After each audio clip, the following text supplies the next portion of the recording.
Hi guys, so today we are going to bring you guys with us. For today's practical, we went to Pusat Konservasi Tapir at Sungai Dusun with three objectives, which are to observe and assess female tapir breeding or reproductive behavior in captivity using ethogram, to evaluate the external reproductive organ of female tapir for estrus monitoring assessment, and to observe and examine the types of epithelial cells from vaginal cytology. When we first arrived at the Conservation Center, we were greeted by Dr. Donnie as he explained the introduction of this practical to us.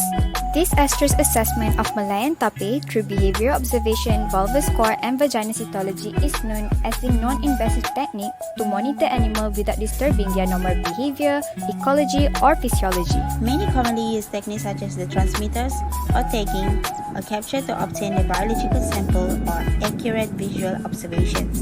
Although it is sometimes essential to use some of this technique, for example, in the relocation of injured animals or veterinary treatment, many scientific literatures explain the risk of adverse effects from regular disability. The risk of invalidating the data we acquire is often overlooked. If our methods alter the behavior, ecology or physiology of animals in any way, the data we collect from them could be affected.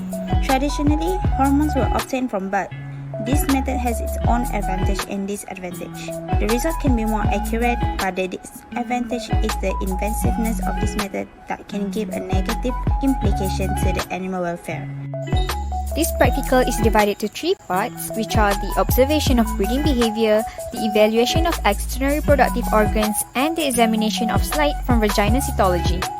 For part 1, which is the true observation of breeding behavior, we observe two female tapir for about 15 minutes. We also record each behavior expressed by the tapir, and we calculate the total frequency of each behavior. For part 2, which is the evolution of external reproductive organs, we observe the vulva from distance and record the appearance of the vulva, coloration, swelling and discharge. Then the vulva score is determined based on the scoring system as in table 2, and is repeated on other tapirs. For the final part, we got one slide from Dr. Donnie and we examine and evaluate the provided slides using a microscope at 400 times magnification. All of the data we got, we recorded it in the results section. For the results, this is Bera's vulva and Ellie's vulva. As we can see, there are no unusual swelling, coloration, or discharge coming out from the vulva.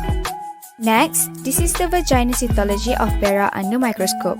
As you can see, we can detect the parabasal, intermediate, superficial, and nuclear cell. Lastly, for our 15 minutes observation on Bera and Ellie, we can conclude that they are not non-estrus as they don't show much breeding behavior. For the observation of vaginal cytology under a microscope, we observe a lot of parabasal, intermediate, superficial, and nuclear cell.